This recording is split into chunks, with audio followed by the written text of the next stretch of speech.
Picture yourself walking into a soundstage on TV with big lights and your face already known before you say your first line.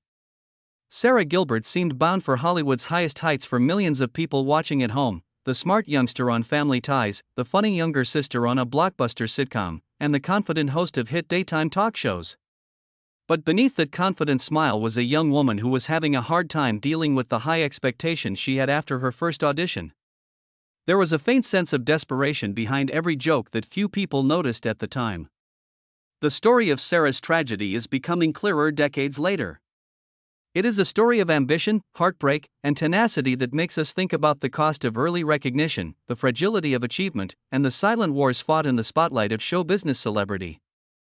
Sara Gilbert's career took off in the middle of the 1980s when she got her first major break on a popular family sitcom. As Elliot's adventurous little sister, she won hearts with her sparkling eyes and quick wit. She brought comedy and warmth that belied her age. People observed a happy little actor with a lot of potential. But in real life, Sara was dealing with a broken home life full of divorce, competition, and frequent change. She learned to use her emotions in each written line, utilizing acting as both a shield and a way to let them go. Directors admired her professionalism, and viewers loved her jokes. But in private dressing rooms, she faced the loneliness of being a child forced into the spotlight and the implicit pressure to keep up the perfect image that studios, sponsors, and tabloids that wanted every intimate detail put on her. By the early 1990s, Sara was in one of the most famous TV shows of all time, a trailblazing sitcom that changed how families interacted and how people spoke about culture. She played Darlene Conner, and she was just as good at being sarcastic and vulnerable. This earned her praise and a loyal fan base. Critics talked to her as a funny person, and advertisers were eager to use her on-air charm. But because network schedules were so busy, they had to work 14-hour days, memorize pages and pages of information, and fit on press tours in between. She saw her adolescent pals live two lives. They went to school during the day and worked on soundstages at night. She wondered when she could just be a normal kid. As Roseanne's shocking themes sent ratings through the roof, Sara struggled with imposter syndrome, afraid that her success was a ship rooted in illusion that would sail away at any time. The laughter on television hid a quieter pain that was going on behind closed doors. Sara silently fought with despair and terrible anxiety that came from years of being in the public eye. She often stood in front of the bathroom mirror and practiced a grin that she thought was too empty to wear. After rap events, she would sneak away to escape crowds, going off by herself and racing ideas about not being good enough. Therapists gave people ways to deal with their problems, and studios set up individual counseling sessions, but the urge to seem healthy never really went away. She couldn't cover the emptiness she felt with scripted chuckles, and every time the crimson curtain fell, it felt like a reminder that the applause might have been a group indulgence. When she was really unsure, Sara thought of leaving the stage and never signing another contract. Fear followed every success.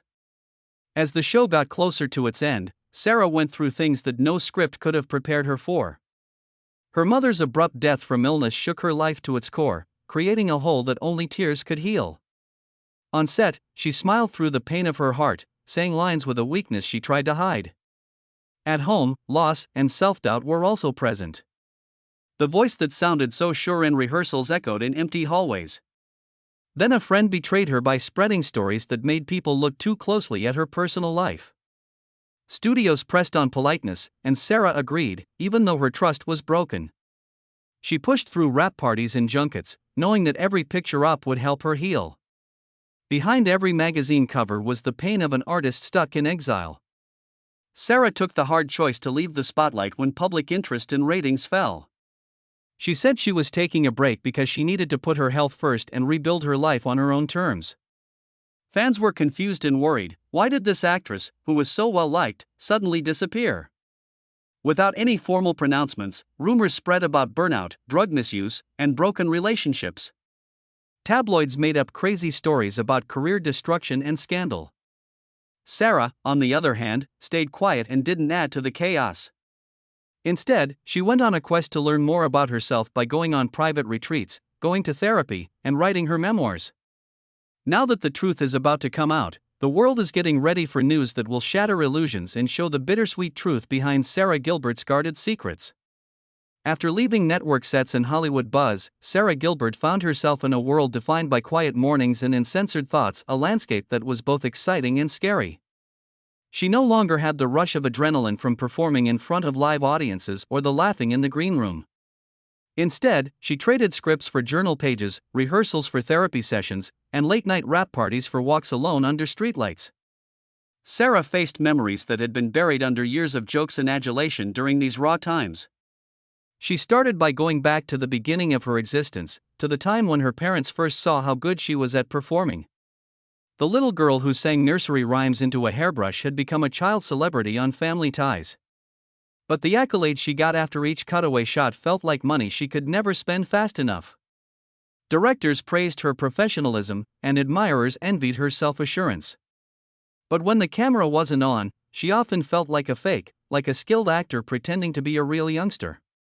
In therapy, those flashbacks came back with shocking clarity: the silence that fell over the studio hallways when she got there for a 5-year-old's call time, and the silence that followed when she learned that no one actually knew the child behind the character. Her writings were full of honest thoughts about the guilt she felt for skipping sleepovers for late-night shoots, the loneliness of hotel rooms that were too clean to be pleasant, and the stress that came with every new season announcement. She talked about how playing Darlene Conner on Roseanne affected her emotionally. Darlene was a sarcastic character who hid the same concerns Sara had off-screen. The show's unparalleled popularity made Sara very well known, but she lost sight of who she was when she wasn't in front of a studio audience, between contract discussions and retakes with many cameras. Who is Sara Gilbert outside of scripts and storyboards, was the inquiry that rang out on every empty set. Sara contacted acquaintances who had seen her profession develop in order to take back her story.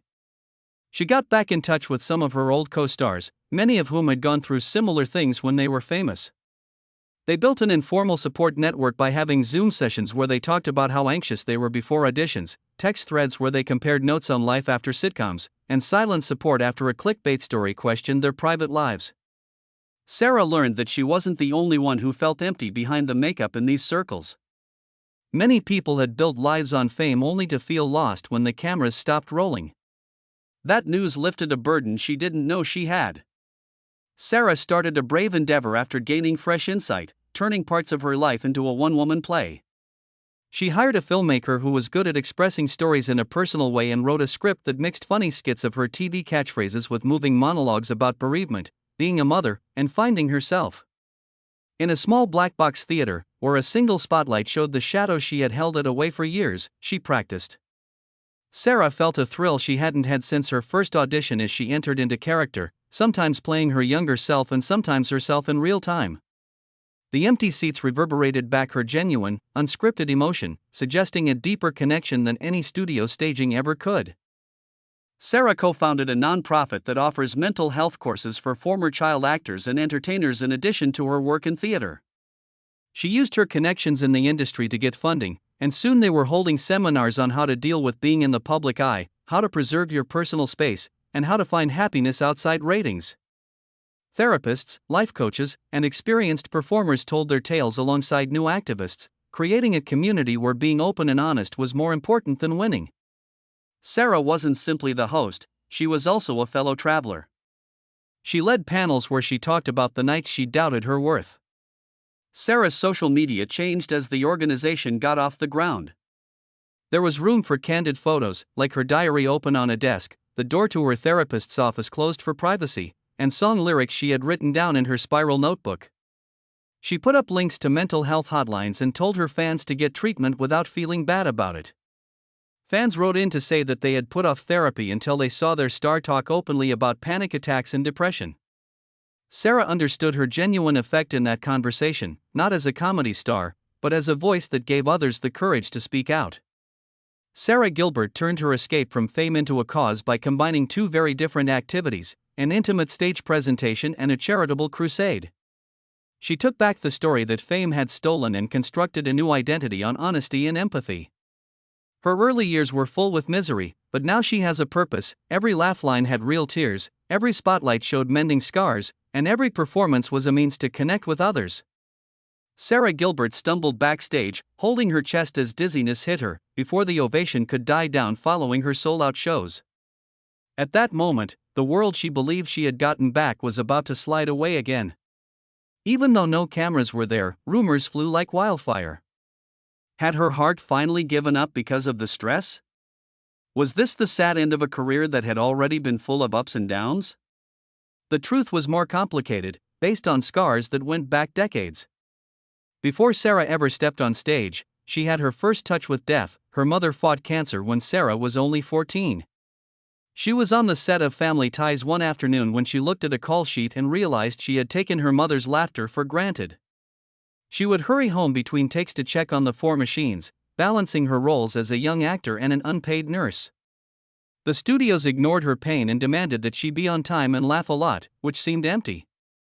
Sara felt a subtle sadness at every audition after her mother died. It was a darkness that no sitcom could brighten. That shadow came back decades later as persistent exhaustion and weight loss that couldn't be explained. The doctors did every test they could think of before coming up with an unexpected diagnosis: type 1 diabetes. How could a woman who had so much vitality for decades suddenly have her body turn against her? She had to give herself insulin shots every night, which were a terrible reminder of how weak she was. Fans looked for indications of change in interviews, paler cheeks and speech that was a little slower, but Sara kept her new life to herself. She was afraid that talking about her chronic disease would make her look like a cautionary story instead of a strong survivor and take away from her work to promote mental health. Sara's personal life, on the other hand, was going through a huge change. In 2011, she and her long-term partner decided to adopt a baby. This was a happy time for them, but they also went through post-adoption melancholy. The exact thing that was supposed to heal her heart just made things worse. The sleepless nights full of tears weren't just because of hormones, they brought back memories of being lonely as a child that she had buried behind scripts and acclaim. She hid her depression from talk show audiences because she was afraid of what people would think. She laughed through the anguish as her co-hosts gossiped. She couldn't even say in group therapy that she felt like a bad mother. How could I support mental health if I fell apart behind closed doors? She thought. Then came the career blow that she never saw coming. After years of co-hosting a popular daytime talk program, the ratings dropped since there were so many other shows on in the morning. Executive producers blamed her lack of energy and unsaid reference to her health problems and only offered her a buyout package. Sara left with a sad heart and a small comfort: pledges to stay connected. Instead, she went back to a world where memories of childhood and regrets of adulthood met. She felt disoriented and untethered without the safety net of the talk show stage. The backstage collapse happened during those gloomy times. She had forced herself to practice alone, going over material late into the night and leaving her insulin behind in her hotel room. Her body protested when the lights went off in that deserted theater.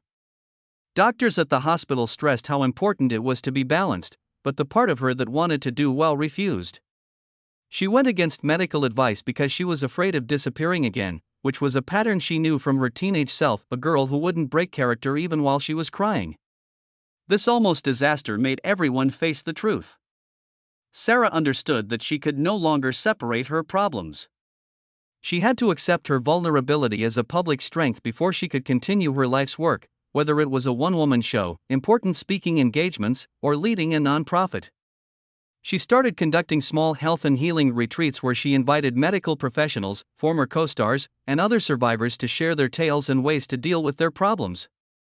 She talked about insulin shots next to emotional first aid skills in candlelit circles, making the tangled connection between mental and physical health seem normal. People who attended wrote emotional messages complimenting her for being brave enough to reveal hardships that are usually kept buried behind red carpets. Her play, on the other hand, changed. It changed from being just a personal memoir to a community story that included the experiences of other child actors, fighters with chronic illnesses, and adoptive parents. She used audio recordings of her mother's voice, which played softly during a moment about mourning. She also used medication bottles as props to show how much courage we all need.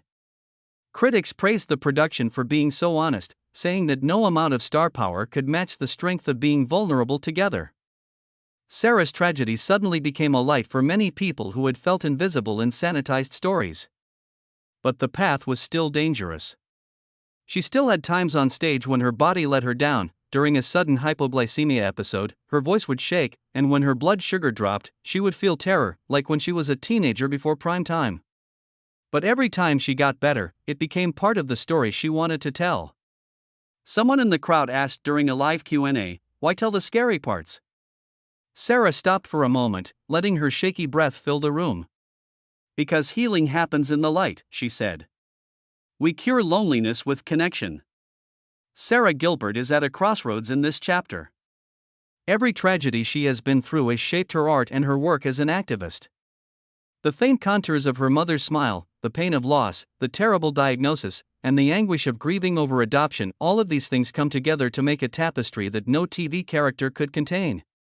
Her tale shows that the biggest successes come from having the courage to talk about our darkest hurts. And while though Sara Gilbert's death is heartbreaking, the most lasting thing about it will be the hope she brings to everyone she meets. Sara Gilbert learned that momentum doesn't just go away after her big break on stage, it changes. Arts festivals, mental health conferences, and literary retreats all sent her invitations, all wanting to host the woman who had opened up on stage.